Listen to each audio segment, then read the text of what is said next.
বলবো এখন ইসলামী বিপ্লবী সরকার কিভাবে হবে, কিভাবে হওয়া দরকার এবং এর বিকল্প কোনো রাস্তা আছে কিনা ইসলামী বিপ্লবী সরকার ছাড়া। ইসলামী বিপ্লবী সরকার ছাড়া আর কোনো রাস্তা আমার হাতে নাই, আমার ব্রেনে নাই, আমার মেধায় নাই। যদি আপনাদের মেধায় থাকে সঠিক কমেন্টসে লিখবেন। আপনাদের ওই সঠিক কমেন্টসটা আমি পরে দর্শকদেরকে শোনাবো এবং সেটা নিয়ে আলোচনাও করব।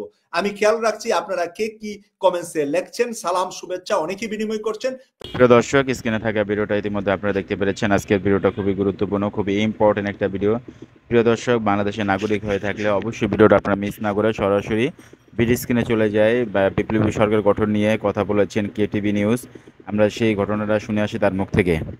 ওয়ালাইকুম রাহমাতুল্লাহি ওয়া বারাকাতুহু। ডক্টর মোহাম্মদ ইউনূসের পদত্যাগ, ইসলামী বিপ্লবী সরকারের রূপরেখা নিয়ে কথা বলবো। কিভাবে ইসলামী বিপ্লবী সরকার হবে আর কিভাবে ডক্টর মোহাম্মদ ইউনূস পদত্যাগ করবেন।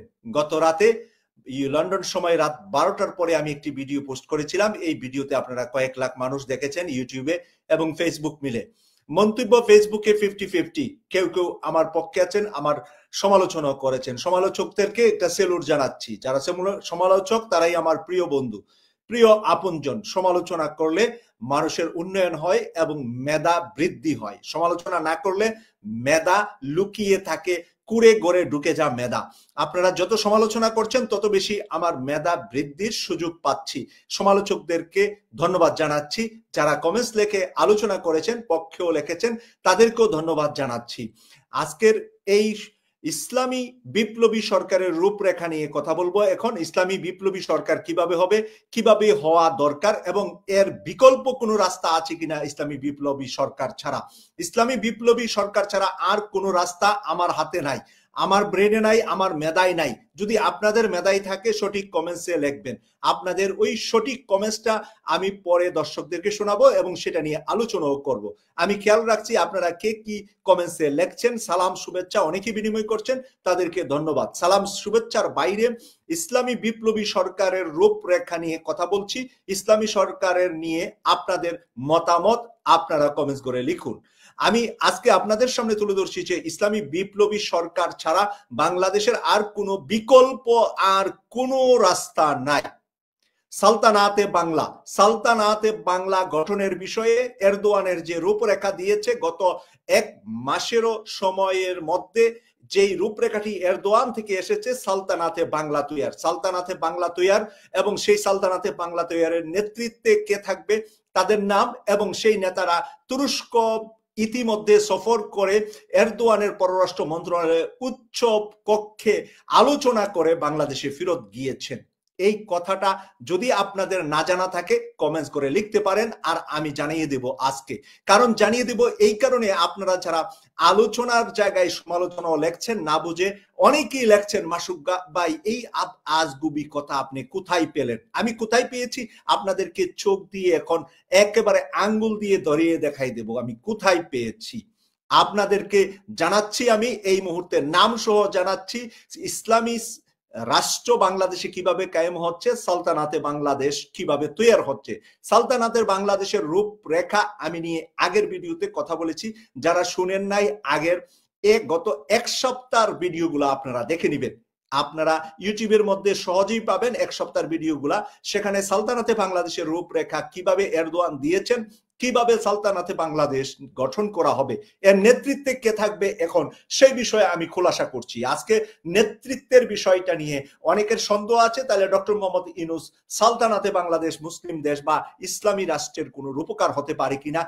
ডক্টর মোহাম্মদ ইউনূসের উপরে আপনাদের অনেকেরই বিলিভ বা বিশ্বাস থাকবে না যে উনার মতন একজন মানে আধুনিক মনা মানুষ কিভাবে সালতানাতে বাংলা বা একজন ইসলামী রাষ্ট্র প্রধান হলেন। এরদোয়ানের পুরা রাজনৈতিক জীবন হলো উনি ইসলামী রাজনীতি করেছেন তুরস্কে। সর্বশেষ উনার দলটা বারবার বিলুপ্তি হওয়ার পরে, দলটা নিষেধাজ্ঞা পাওয়ার পরে, দলটা আদালতের মাধ্যমে, সরকারের মাধ্যমে নিষিদ্ধ হওয়ার কারণে সর্বশেষ উনারা একটি আধুনিক দলের নামকরণ করেছেন, কিন্তু ব্যক্তিগতভাবে তারা ইসলামী দলের মানুষ। ইসলামী আধুনিক ইসলামী দল হলো এরদোয়ানের রাজনৈতিক দল। আর এই এরদোয়ান আধুনিক একটি ইসলামিক রাজনৈতিক দল গঠন করে বাংলাদেশের বর্তমান প্রচলিত যারা ইসলামিক দল আছে তাদেরকে নিয়েই করবেন। বাংলাদেশে তো নতুন করে 20 কোটি 10 কোটি মানুষ জন্ম নিবে না, আর এরদোয়ান তুরস্ক থেকেও আপনার দেশে 10 কোটি মানুষ পাঠিয়ে দিবে না। এরদোয়ান পাঠাবে মেধা, প্রযুক্তি, সামঞ্জস্য। আপনার সামঞ্জস্য বুঝতে পারছেন? আমি কি ভাঙ্গা বলতে হবে? ওই যে আপনারা বাঁশের লাঠি নেন, তো বাঁশের লাঠির ভিতরে কি ঢুকাই তুইব? বাঁশের লাঠির ভিতরে কোনটা ঢুকাই দিলে দিল্লি গিয়া পড়বে, কোনটা ঢুকাই দিলে মুম্বাই গিয়া পড়বে, কোনটা বাঁশের লাঠির ভিতরে ঢুকাই দিলে কলকাতা গিয়া পড়বে, সেটা দিবে এরদোয়ান। আপনাদেরকে বাঁশের লাঠি দিবে না, আপনাদেরকে সেটা দিবে। কোনটা দিবে এবার বুঝতে পারছেন? যারা বুঝেন নাই তারা লিখবেন যে আমি বুঝতে পারি নাই এরদোয়ান কি দিবে আমাদেরকে। এরদোয়ান আমাদেরকে প্রযুক্তি দিবে, সব ধরনের সমর্থন দিবে, সব ধরনের শক্তি দিবে। কি কারণে দিবে? এরদোয়ানের লাভটা কি, এই লাভ ক্ষতি নিয়ে কথা বলবো। এরদোয়ানের লাভ ক্ষতি এবং সালতানাতে বাংলাদেশ গঠন নিয়ে বাংলাদেশ থেকে কারা এসেছিলেন তাদের নাম এখন আমি প্রকাশ করে দিচ্ছি, কারণ নাম প্রকাশ না করার কারণে আপনারা অনেকে ভাবছেন মাসুদ ভাই এই তথ্য পান কোথায়, রাত গভীরে না ঘুমিয়ে তথ্য দিলেন কোথায়, এমন কমেন্টস অনেকে লিখেছেন। মাথায় টুপি আছে, কমেন্টস লিখছেন উলট পালট। আগে বুঝবেন কি হচ্ছে পৃথিবীতে আর কি না হচ্ছে, সেটা না বুঝে কমেন্টস মাসুদ ভাইকে একেবারে উলঙ্গ করে কমেন্টস লেখেন। আমার কোনো যায় আসে না এতে, আমার মর্যাদা নিয়ে আমার ভ্যালুই তো নাই, আবার মর্যাদা কিসের? যার কোনো ভ্যালু নাই তার কোনো চিন্তাও নাই, যার কোনো চাওয়া পাওয়ার নাই তার কোনো চিন্তা নাই। আমি বাংলাদেশে আপনাদের কাছে কিছু চেতে বা পাইতে, কিছু রাখতে বাংলাদেশে গিয়া ব্যাংকে আমার 10,000 টাকাও নাই, যার কারণে লন্ডনের ব্যাংকেও আমার 1,000 পাউন্ড থাকে না, যার কারণে আমার এই সমস্ত নিয়ে কোনো ধরনের মানে কিউরিসিটি নাই যে আপনারা আমাকে অর্থ দিবেন, কি দিবেন, কে কোন গাড়ি দিবেন না বাড়ি দিবেন। গতকাল লন্ডনে একজন বিশিষ্ট ইসলামিক স্কলার বলতেছে, মাসুদ ভাই আপনি এত বছর এত অর্থ কুড়ি খরচ করে এই মিডিয়া চালিয়ে গিয়েছেন, তারেক রহমান সাহেবের কাছে গেলে তো আপনাকে অর্থ দিয়ে সাহায্য করবে। আমি খালি উনার সামনে থুতুটা ফেলাই নাই, খালি বলছি আমাকে কেনার মতো সাধ্য তারেক রহমানেরও নাই, জামাতেরও নাই, কোনো রাজনৈতিক দলের নাই। কারণ আমি কারোর কাছে বেচাকিনি হওয়ার মতো আমার কোনো মানসিক অবস্থান নাই। আমি কোনো মানসিকভাবে ভাবি না দুনিয়ায় আর আমার কোনো চাওয়া পাওয়ার আছে। যা চাওয়া পাওয়ার আছে আল্লাহর কাছে আছে, আল্লাহ সর্বোচ্চ সবকিছু আমাকে দিয়েছে। আমি মাসুককে এত কিছু না দিলেও পারতেন। আমি একেবারে গ্রামের অজপাড়া গ্রাম থেকে উঠে আসা একটা ছেলে। আল্লাহ আমাকে যতটুকু রেখেছে, যতটুকু সামর্থ্য দিয়েছে, এর উপরই বলছি আলহামদুলিল্লাহ। আমি এবার যাচ্ছি যে এরদোয়ান কাকে কাকে এনে কি কি ট্রেন আপ করেছে, কি কি করবে বাংলাদেশে, কি কি হতে যাচ্ছে, এই যে সেনাবাহিনী এবং ডক্টর মোহাম্মদ ইউনূস গত 24-48 ঘন্টার বিষয়টার সাথে কি মিল আছে, কি থিওরিতে এখন আমাদের আগাতে হবে। একজনের লেখছে পাবনার রাস্তা ধরেন, তার বাড়ি হইলো ওই পারে, বুঝছেন? আমারে বলতেছে পাবনার রাস্তা ধরতে, হের বাড়ি হইলো ওই পারে, নরেন্দ্র মোদীর দুতির নিচের থেকে হে আসছে, এই জন্য হে বুঝতে পারে না আমি মাসুক কে। আমি মাসুকরে চিনে না বুঝলা হে লেখছে পাবনার রাস্তা ধরেন। আরে বেটা তোর বাপের জিজ্ঞাসা কর আমি কে, তুই তো জন্মই হস নাই তখন। আমার তো 40 বছরের রাজনৈতিক ছাত্র রাজনীতি প্লাস রাজনীতি নিয়ে গবেষণা করি। 86 সাল থেকে 2025 সাল 40 বছর ছাত্র রাজনীতি করছি। 86 থেকে 92 ইতিহাস মনে রাখ জানা রাখেন। এই মাসুকের ইতিহাস না জানলে বুঝবেন না কথা কোত্থেকে বলি। 86 সালে তোর বেটা জন্ম হয় নাই, তোর বাবা জানে আমার সম্পর্কে, জিজ্ঞাসা করে দেখিস যে আমার রাজনীতি এবং আমার সময়কালে যদি সে বড় হয়ে থাকে তাহলে বুঝতে পারবে। পোলাপাইনের কথা আপনারা কান দিবেন না, আপনারা হেরে গালিও দিবেন না, যা বলার আমি বলে দিয়েছি। এরকম অনেক কথা লেখুন্না থাকবেই, আর লেখুন্না থাকুন্নাটা ভালো, এরা আস্তে আস্তে শিখবে যে আমরা কোথায় কথা বলছি, কোথায় হাত দিয়েছি। আজকে সালতানাতে বাংলাদেশ গঠন কি কারণে করতে হবে? এই কারণে করতে হবে ডক্টর মোহাম্মদ ইউনূসকে যেভাবে বিতর্কিত করেছে ভারতীয় গোলামরা, ভারতীয় পেতাত্তারা, ভারতীয় মানে অবৈধ আর কি, ওই যে আপনারা তো বলেনি হাসিনা মোদির গড়ে মিল্লা যেটা হয় আর কি, জন্ম হয়, এইগুলা হলো বাংলাদেশে ডক্টর মোহাম্মদ ইউনূসের বিরুদ্ধে গেছে। এটা হলো হাসিনা মোদির ভিতর থেকে যেটা আসছে, এইগুলা বাংলাদেশকে এখন উত্তপ্ত করতে চাচ্ছে, এইগুলা ডক্টর মোহাম্মদ ইউনূস স্যারকে ক্ষমতা থেকে সরাতে চাচ্ছে, এইগুলা বাংলাদেশে কচু কাটা করবে দাড়ি টুপিওয়ালাদেরকে, কচু কাটা করার প্ল্যান করেছে দাড়ি টুপিওয়ালাদেরকে।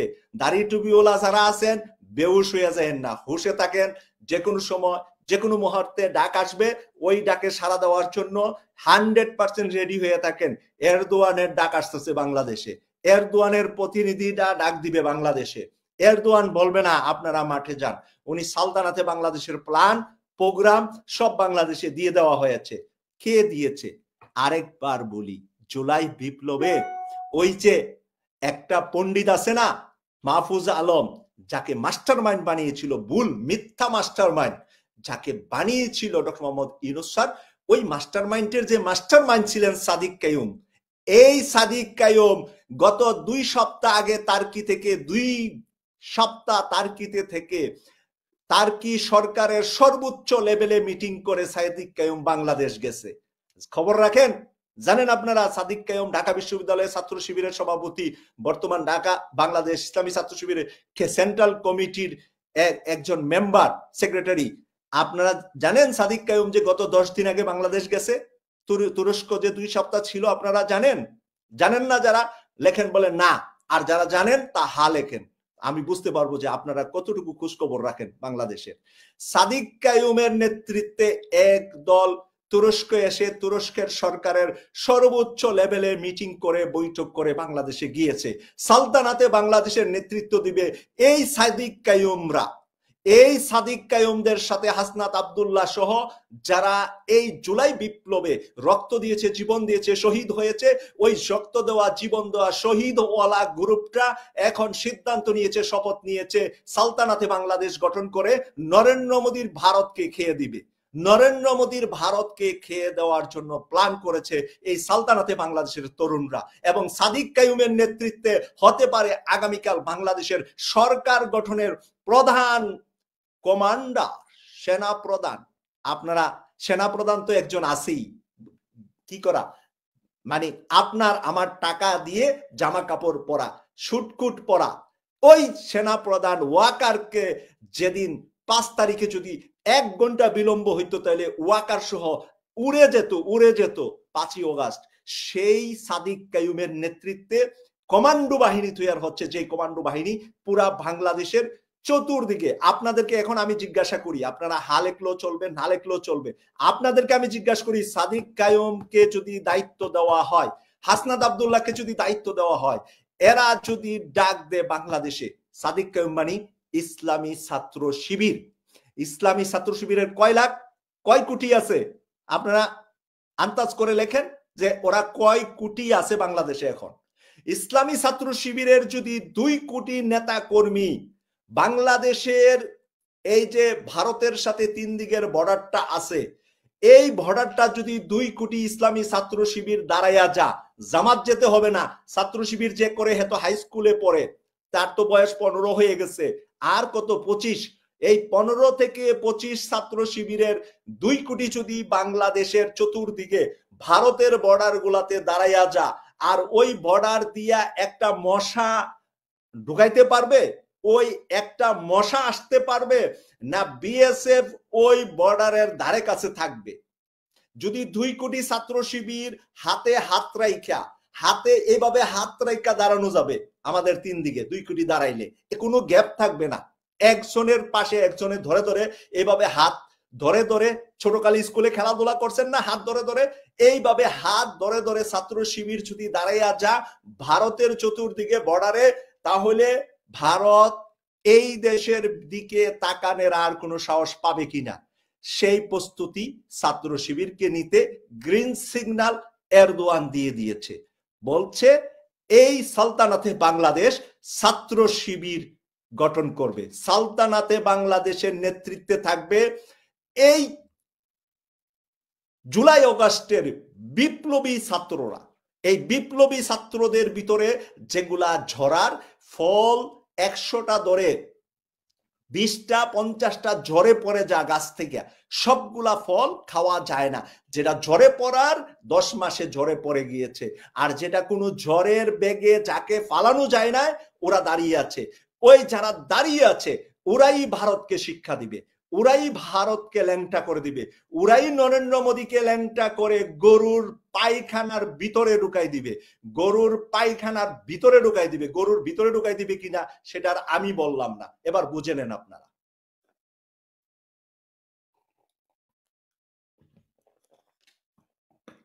এই সালতানাতে বাংলাদেশের নিউজটা আমি এক সপ্তাহ আগে দিয়েছি।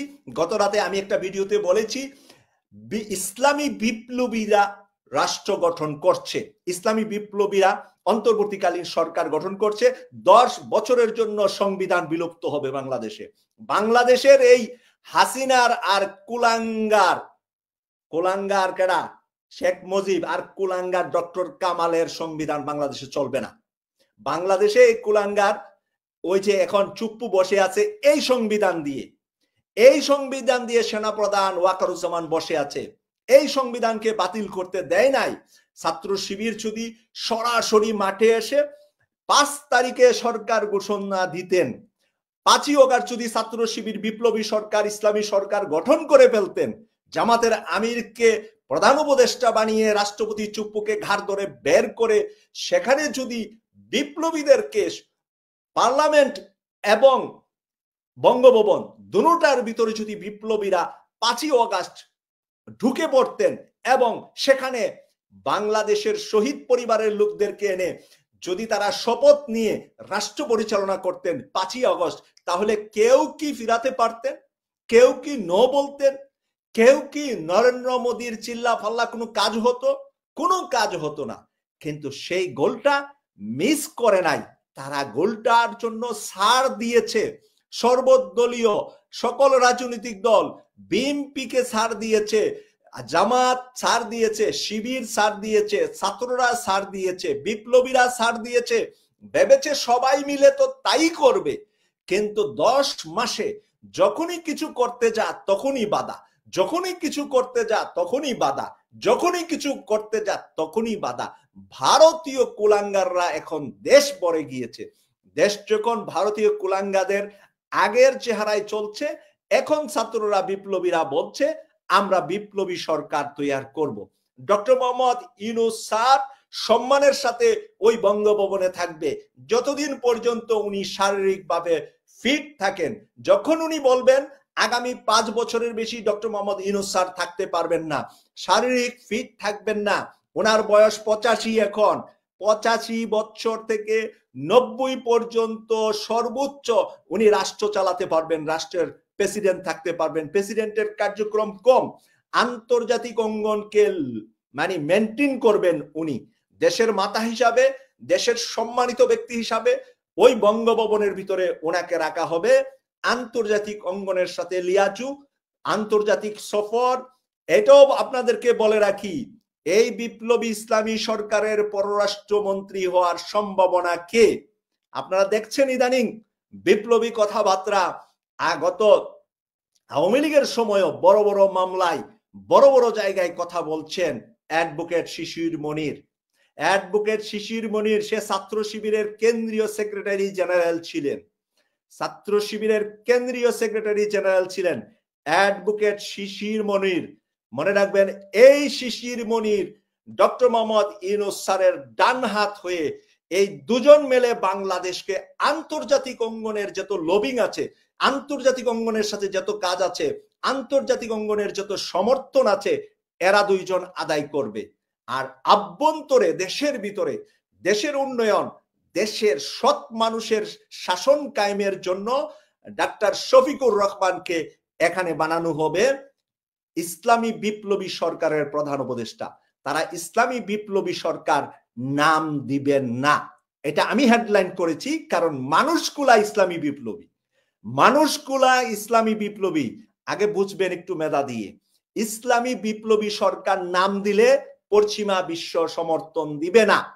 ইসলামী বিপ্লবী সরকার নাম হবে না। গাছতর নাম কি? ফলে পরিচয়। আপেল গাছে কি ধরে? আপেল ধরে। কমলা গাছে কমলা, লিচু গাছে লিচু।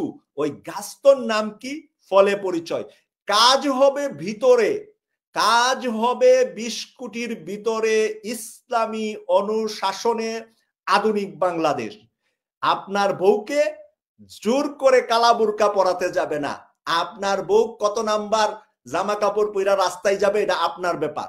আপনার বউকে বাজারে দেখাইয়া পয়সা কামাই করবেন এটা আপনার বিষয়। আপনার বউকে ফেসবুক ইউটিউবে অর্ধেক জামা কাপড় খুইলা টাকা কামাবেন এটা আপনার বিষয়, আমার বিষয় না, ইসলামী সরকারের বিষয় না।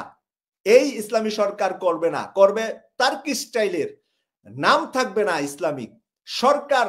সর্বোচ্চ সহযোগিতা, সর্বোচ্চ জনগণকে, সর্বোচ্চ মানুষকে সৎ বানানোর কারখানা বানাবে, সেটার নাম হবে আধুনিক একটি নাম। আমি আপনাদেরকে কেন দিলাম ডক্টর ইউনূসের পদত্যাগ, ইসলামী বিপ্লবী সরকারের রূপরেখা। ইসলামী বিপ্লবী সরকারের রূপরেখাটা নিয়ে আমি আপনাদের সামনে কথা বলছি, কিন্তু এই সরকারের ভিতরে মানুষগুলার মানসিকতা, সরকারের ভিতরে যাদের টেন্ডেন্সি বাংলাদেশকে ভালোবাসে, বাংলাদেশের 20 কোটির মধ্যে 18 কোটি মুসলমানকে ভালোবাসে, এবং অন্য ধর্মের মানুষও নিরাপদ যাদের কাছে থাকবে। অন্য ধর্মের মানুষরা যেরকম মুহাম্মদ সাল্লাল্লাহু আলাইহি সাল্লামের কাছে নিরাপদ মদিনায় ছিল, ওই যে প্রস্রাব করে দিয়েছিল মদিনার মসজিদে নববীতে না বুঝে, ওই মানুষটার প্রস্রাব করতে যে সাহাবারা মারতে গিয়েছিলেন, তাকে মুহাম্মদ সাল্লাল্লাহু আলাইহি সাল্লাম ভিতরে ডেকে নিয়ে, মসজিদে নববীর ভিতরে ডেকে নিয়ে বলেছিলেন, তুমি কি জানো যে এই ঘরটা কি? বলছে যে না হুজুর, আমি তো জানি না যে এই ঘরটা হলো আমাদের সর্বোচ্চ ইবাদত, আমার স্রষ্টা, আমার মুনিব, আমার আল্লাহর ঘর, আর তুমি এই ঘরের কোনায় প্রস্রাব করে দিলা, তুমি বুঝো নাই, সেই কারণে তোমাকে ক্ষমা করা হলো। এবং সাহাবাদেরকে বুঝিয়ে দিলেন, ক্ষমা করা হলো। আর ওই মানুষটা তখন কালেমা পড়ে ইসলাম গ্রহণ করেছিলেন, কারণ মুহাম্মদ সাল্লাল্লাহু আলাইহি সাল্লাম তাকে বুঝিয়ে দিয়েছিলেন, বুঝিয়ানোর কারণে সে ইসলাম গ্রহণ করছে। আজকে বাংলাদেশে যদি 2 কোটি হিন্দু, বৌদ্ধ, খ্রিস্টান, অন্য ধর্মের থাকে, তাদেরকে আপনাদের ভালোবাসার রাষ্ট্র পরিচালনার মাধ্যমে তাদের অন্ন, বস্ত্র, বাসস্থান, শিক্ষা, চিকিৎসা, তাদের নারীরা দিব্যি রাত 12টা ঘর থেকে বের হয়ে যেতে পারবে। একটি নারী দর্শিতা হবে না অন্য ধর্মের। মুসলমান ধর্মের হলে তো যা করার বাইতুল মুকাররমের সামনেই করতে হবে। মুসলমান হইলে বাইতুল মুকাররমের সামনে, অন্য ধর্মের নারীদের হলে ওই ক্যান্টনমেন্টের ভিতরে, এরকম আর কি কোথাও নিয়ে যায় শেষ করে দিতে হবে। বাংলাদেশে কোনো যদি নারী দর্শিতা হয়, শিশু দর্শিতা হয়, এই সমাজ ব্যবস্থা যখন আসবে, তখন 10 বছরের সংবিধান বিলুপ্তি না, মানুষ বলবে 100 বছর এই সংবিধান আর ফেরত চাই না, মানুষ বলবে 100 বছর আর চাই না।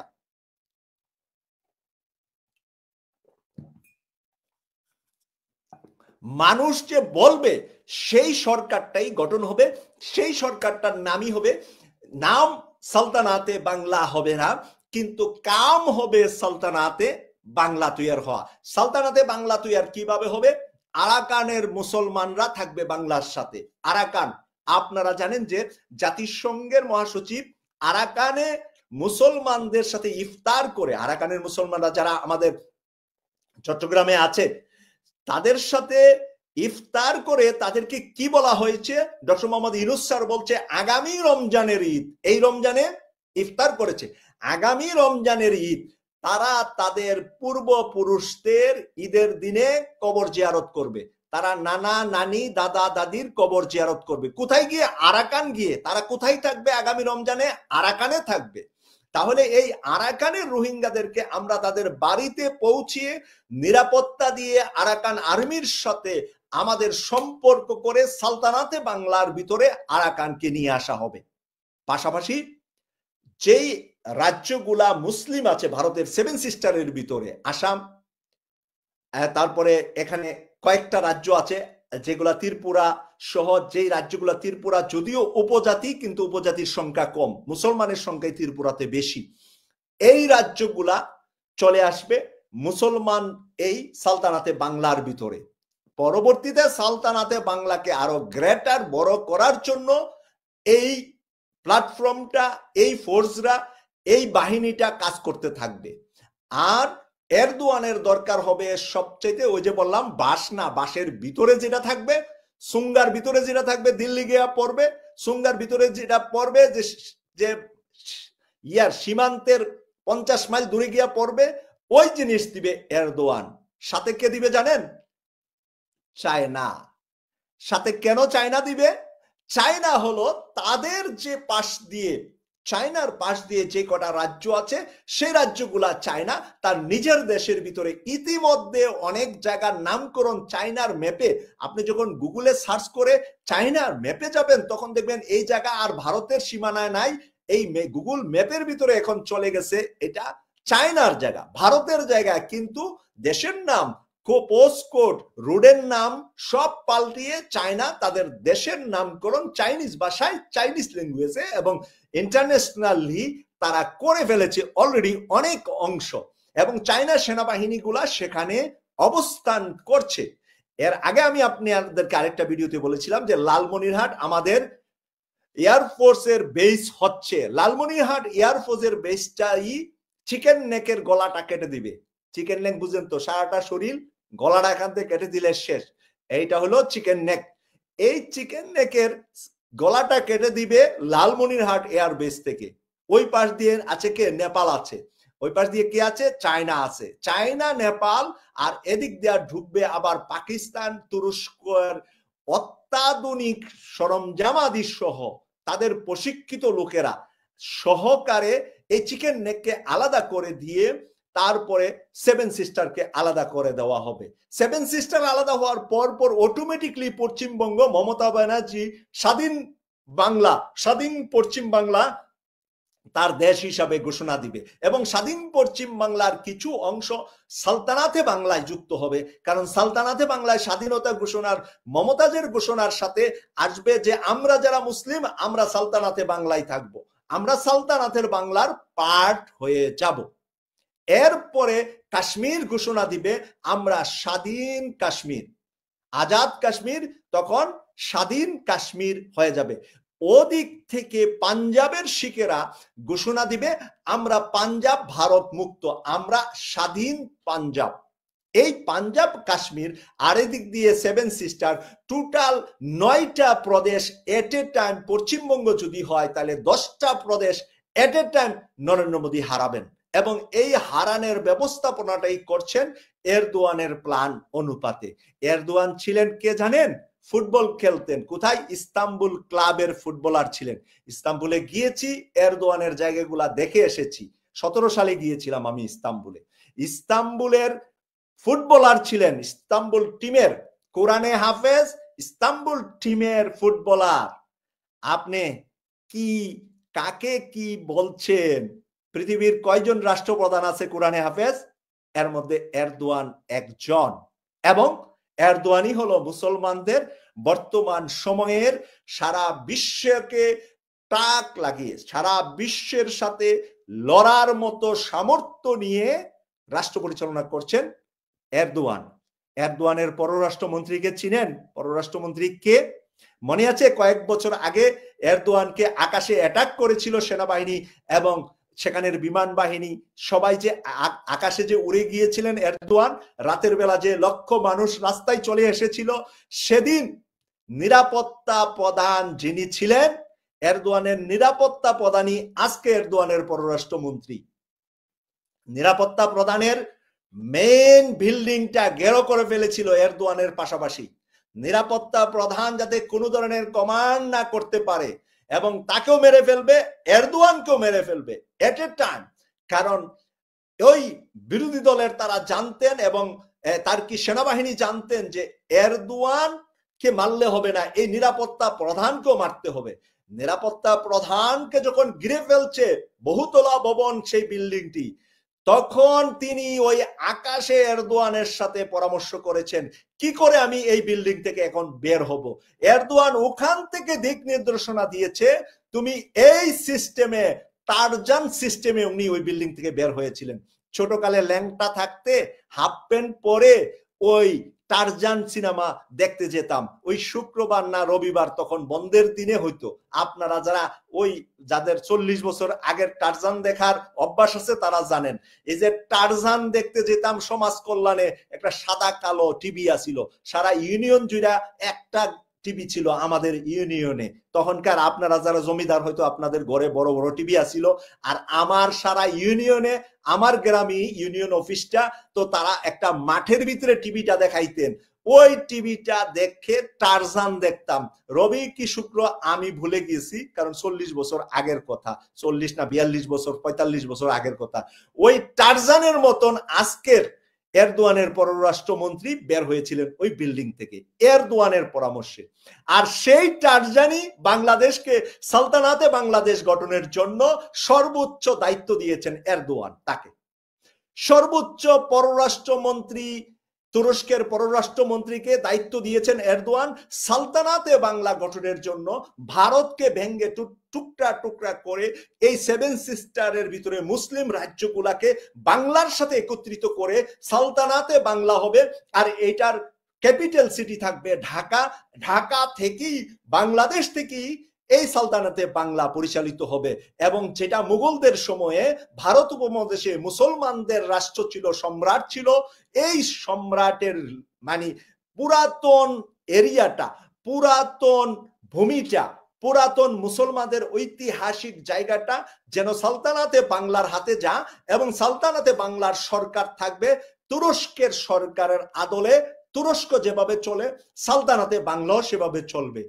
নিচে দিয়ে আরো কারা এই সহযোগিতায় আছেন সেটা যদি জানেন, আরেকটু আপনাদের সাহস বৃদ্ধি হবে। আমরা যারা যোদ্ধা না, আমাদের কাজ হলো সাহস দেওয়া। আমাদের কাজ আপনাদের কলিজা মেরে ফেলা না, ঘুম পাড়ানো না। আমাদের ওই মরা কলিজা জাগানোটাই হলো আমাদের ফাইটারদের কাজ। এই সালতানাতে বাংলায় আবার কারা যাচ্ছেন YouTube, Facebook, online social media থেকে 3 টাইগার বাংলাদেশে যেতে এখন প্রস্তুত। ডাক দিবে, এরদোয়ানের গ্রিন সিগন্যাল পাবে, বাংলাদেশ এট এ টাইম গিয়ে নামবে। কে? ডাক্তার পিনাকি ভট্টাচার্য সালতানাতে বাংলার একজন কমান্ডো হিসাবে কাজ করবে বাংলাদেশে। আপনারা তখন সরাসরি এই কমান্ডোর সাথে যুদ্ধে থাকবেন, আপনারা যারা বাংলাদেশের তরুণ তরুণীরা আছেন। সালতানাতে বাংলার জন্য সাংবাদিক ইলিয়াস হোসেন বাংলাদেশে যাবে। সালতানাতে বাংলা গঠনে ডক্টর কনক সারোয়ার, এই 3 জন একই টাইম একই সময়ে এয়ারপোর্টে পৌঁছবেন। যেদিন দরকার গ্রিন সিগন্যাল যেদিন পাবে, বাঁশি যেদিন বেজে উঠবে, সেদিন বাঁশিটা যখন বাজবে তখন আপনারা দেখতে পাবেন সালতানাতের বাংলার নেতৃত্বে হাসনাত আব্দুল্লাহ আছে এনসিপি থেকে। বর্তমানে হাসনাত আব্দুল্লাহ আছে এবং নাহিদরা সহ আরো অনেকেই এই সালতানাতে বাংলার সেকেন্ড ক্যাটাগরিতে তারাও অংশগ্রহণ করবে। ফার্স্ট ক্যাটাগরিতে থাকবে হাসনাত আব্দুল্লাহ এনসিপির মধ্য থেকে। এনসিপি পুরা যে এনসিপির যত নেতাকর্মী আছে এর মধ্যে প্রধান ভূমিকা, মানে এনসিপি কে নিয়ে ইন করা, সেই ইনের মধ্যে প্রধান ভূমিকায় থাকবে হাসনাত আব্দুল্লাহ। বাড়ি কই? কুমিল্লা। বলছিলাম নি, কুমিল্লা একবার নড়ে গেলে দেশে উলট পালট অনেক কিছু ঘটে যা। কুমিল্লা নড়ে গিয়েছে দেশে অনেকবার। শেখ হাসিনা কুমিল্লা নামে বিভাগ দিতে চান নাই। কেন দিতে চান নাই? কুমিল্লা হলো তার আজরাইলের নাম, তার বাপের আজরাইল, তার বংশের আজরাইলের নাম হলো কুমিল্লা। তার নিজের আজরাইলের নাম কি? কুমিল্লা। এই হাসনাত আব্দুল্লাহ। এর আগে কারা ছিলেন মনে আছে? কুমিল্লার কে কে? ওই যে 75 সালের 15 আগস্টে কে কে ছিলেন কুমিল্লার? বলেন নাম, যদি মনে থাকে নাম লেখেন। কে কে ছিল 75-এর 15 আগস্ট কুমিল্লার? কে কে ছিল? হাঁসের মাংস জবাই করে, হাঁস জবাই করে রান্না করে নিয়ে খাওয়াইছিলেন দুপুর বেলা।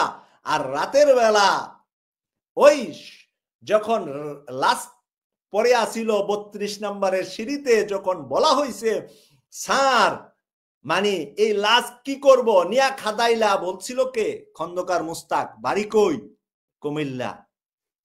ওই যে ফারুক, আরো যারা আছে তাদের মধ্য থেকে কয়জনের বাড়ি কুমিল্লা, খবরটা একটু ভালো করে জেনে নিবেন।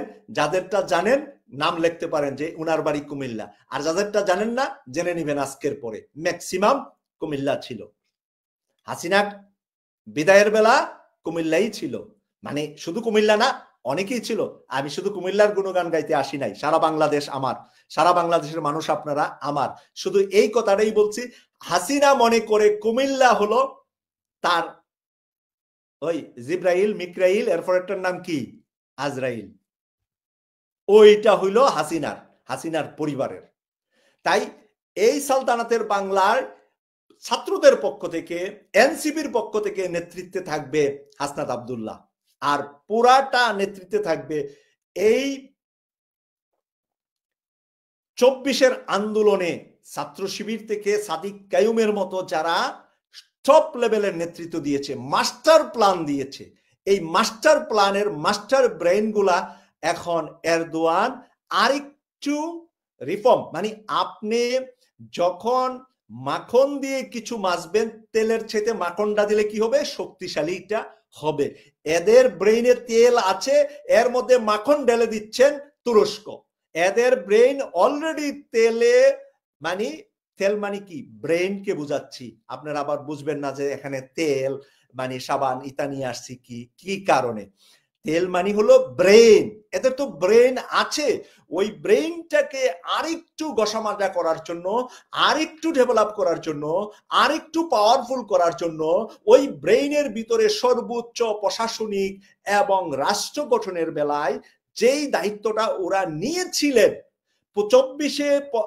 26শে জুলাই ওরা স্বাধীন করেছে, কিন্তু স্বাধীনতার পরে ওদের ওই তেলের উপরে ক্রিম বা মাখন না থাকার কারণে ওরা রাষ্ট্রটাকে গঠন করে ডিক্লার করতে পারেন নাই, আমরাই তো এই রাষ্ট্রের পিতা, আমরাই তো এই রাষ্ট্রের বাপ, আমরাই তো এই রাষ্ট্রের মালিক, আমরাই তো এই রাষ্ট্র গঠন করব।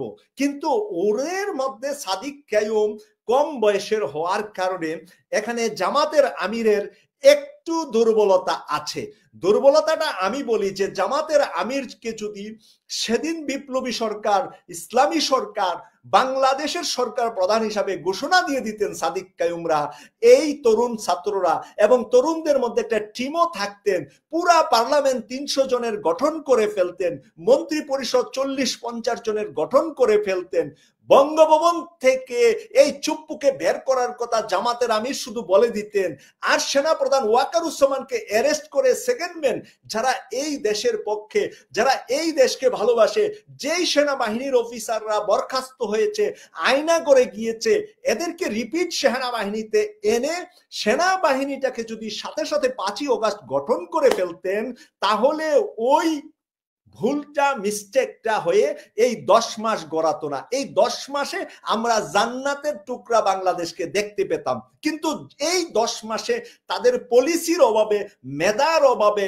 যোগ্যতার অভাবে, যোগ্যতা একটা কি, বিপ্লবী যোগ্যতা দিয়ে তারা সরিয়েছে, তাদেরকে আমি সেলুট জানাই, তাদের মেধা অনেক বেশি, তাদেরকে আমি সেলুট জানাই, জামাত আমিরকেও আমি সেলুট জানাই, আমি উনার সমালোচনা করছি না, কিন্তু উনি যদি সেদিন দুঃসাহসী হয়ে বিপ্লবী সরকার হিসাবে নিজেকে ঘোষণা দিতেন, ছাত্ররা ঘোষণা দিতেন জামাতের আমির হবে এখন বিপ্লবী সরকার, বাংলাদেশের সরকার, তাহলে কিন্তু আজকে ডক্টর মোহাম্মদ ইউনূস স্যারকে রাতের আধারে ওই কুলাঙ্গার সেনাপ্রধান যে হুঙ্কার দেয়, এই হুঙ্কারের কোনো সুযোগ পেতেন না। এই তাকে অ্যারেস্ট করা হতো, তাকে গ্রেপ্তার করা হতো, যেতগুলাই সেনাবাহিনীর অল্প কিছু মানুষ আমাদের সন্তানদেরকে হত্যা করেছে, এই অল্প যারা ছিল তাদেরকে অ্যারেস্ট করা, সেনাপ্রধানকে অ্যারেস্ট করা, হাসিনার কুলাঙ্গার যারা 1% ভারতীয় মদদে সেনাবাহিনীতে আছে তাদেরকে যদি গ্রেফতার করা হতো, তাহলে আজকের এই দিনে এই ঘটনা হতো না, এই বিষয়টা আর ঘটতো না। কিন্তু ঘটেছে সেহেতু এরদোয়ান রিফর্ম করে তার ক্রিম দিয়েছেন, এখন তেলের উপরে দামি জিনিস কি, ক্রিম বা মাখন বা বাটার, আপনারা কি বলেন, ঘি বলেন, এই ঘি বাটার ক্রিমটা আসছে এখন তুরস্ক থেকে এরদোয়ানের মাধ্যমে, এবং সাদিক কায়ুমকেই বেছে নিয়েছেন এরদোয়ান। এবার আপনারা লেখেন, আমার ভুল থাকলে আমার সামনে লেখেন, আপনাদের জবাব আমি দেব।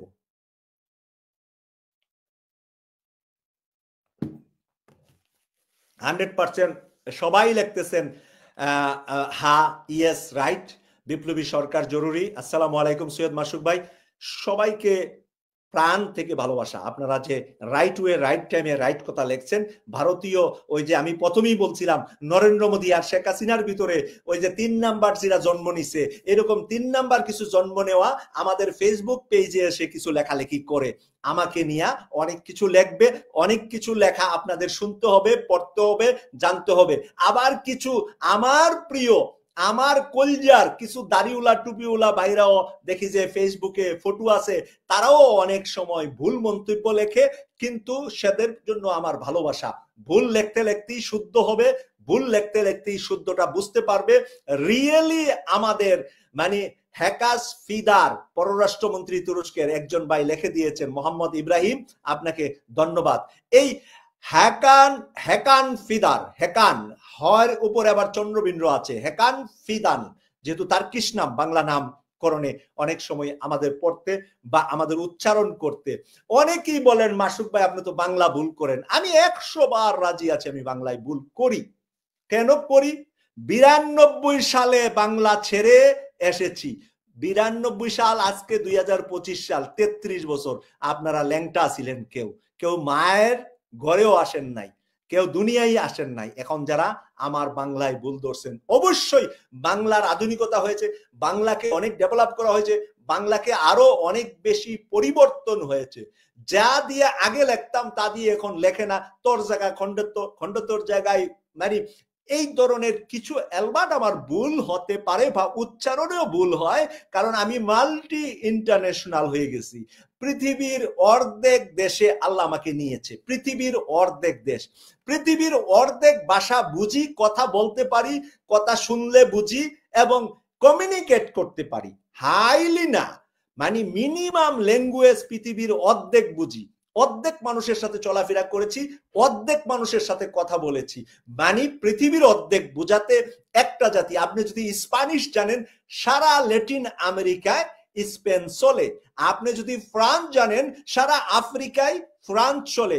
আপনি যদি আরবি জানেন, তাহলে মধ্যপ্রাচ্য পুরাটা আরবি চলে। আপনি যদি ইংরেজি জানেন, UK, America, Canada, Australia, New Zealand, এই 5টা দেশে ইংরেজি চলে এবং পৃথিবীর বহু দেশের সেকেন্ড ল্যাঙ্গুয়েজ আছে ইংরেজি।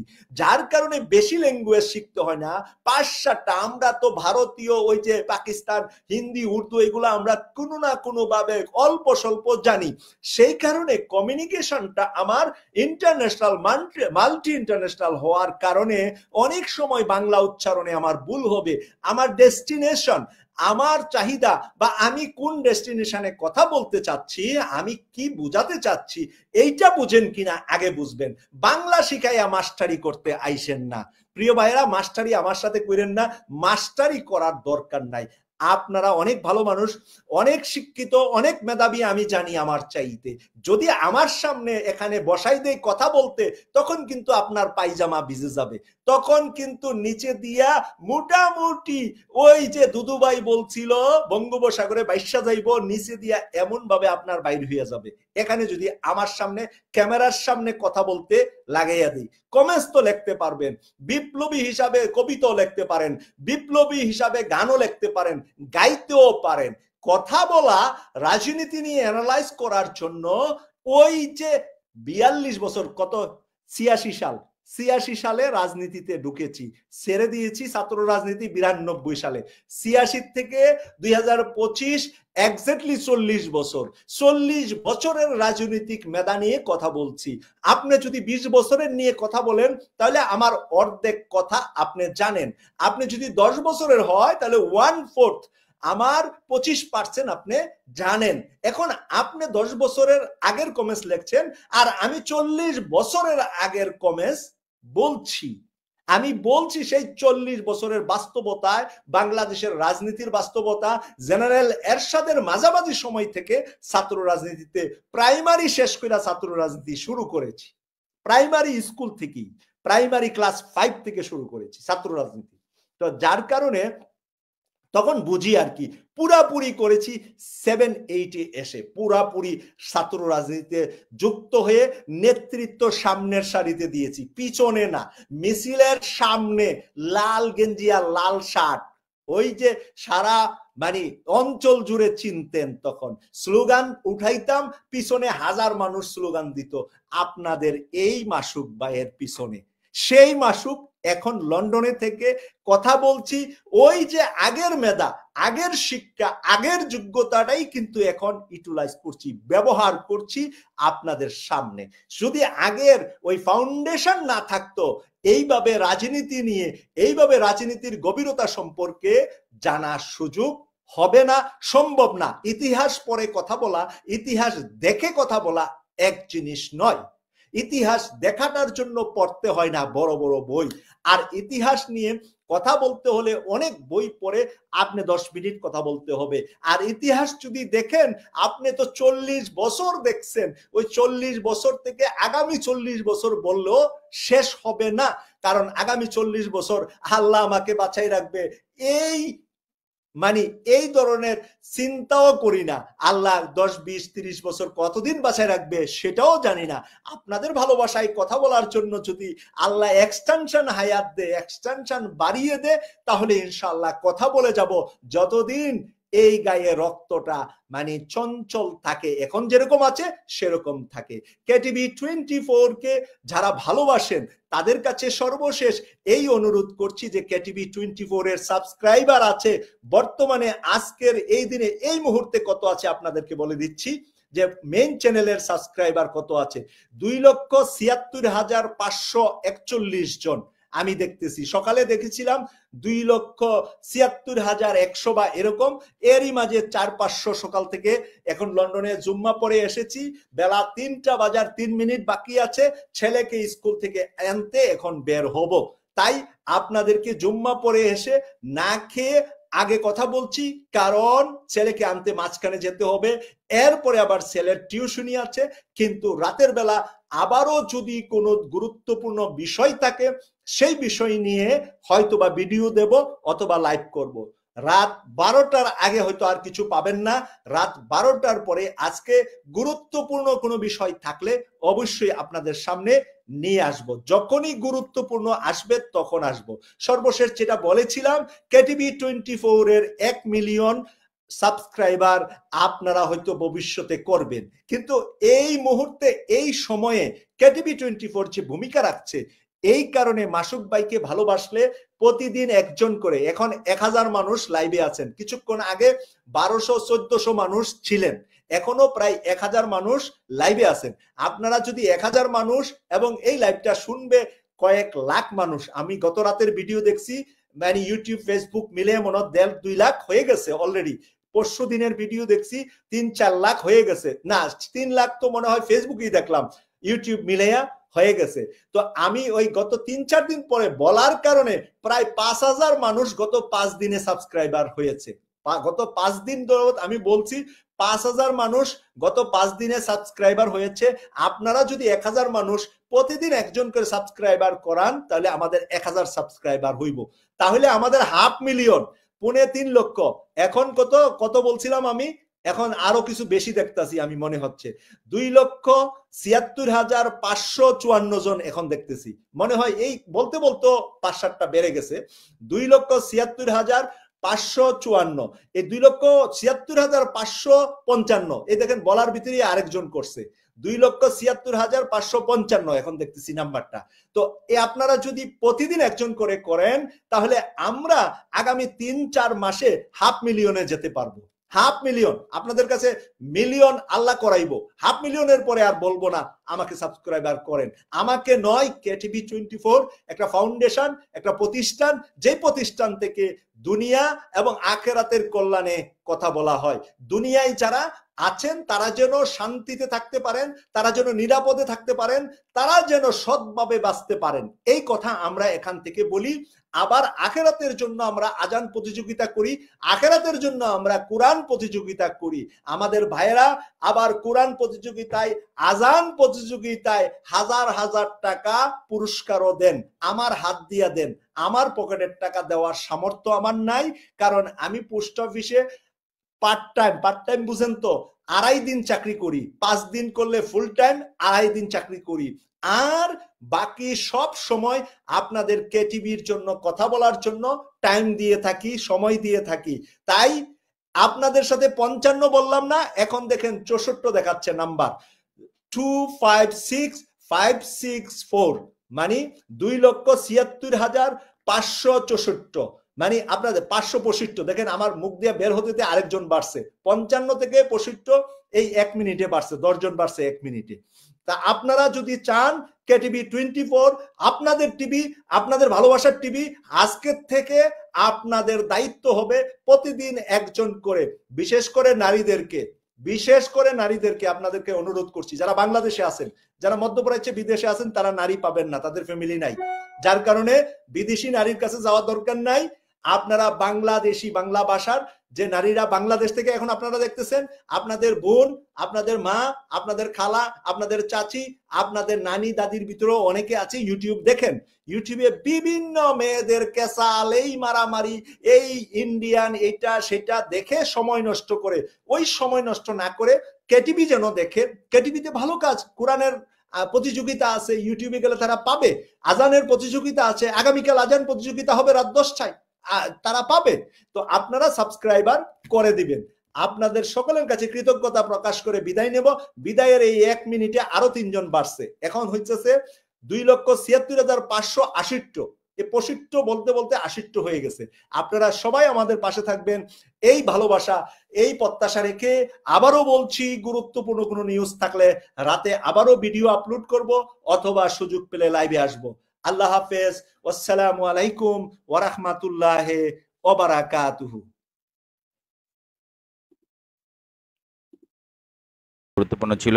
ভিডিও ভালো লাগলে অবশ্যই শেয়ার করে দিবেন। আপডেট ভিডিও পেতে চাইলে 9 10 মিনিটের চোখ রাখবেন। ভালো থাকবেন, সুস্থ থাকবেন, এগুলো এখান থেকে বিদায় নিয়ে নিচ্ছি। আল্লাহ হাফেজ।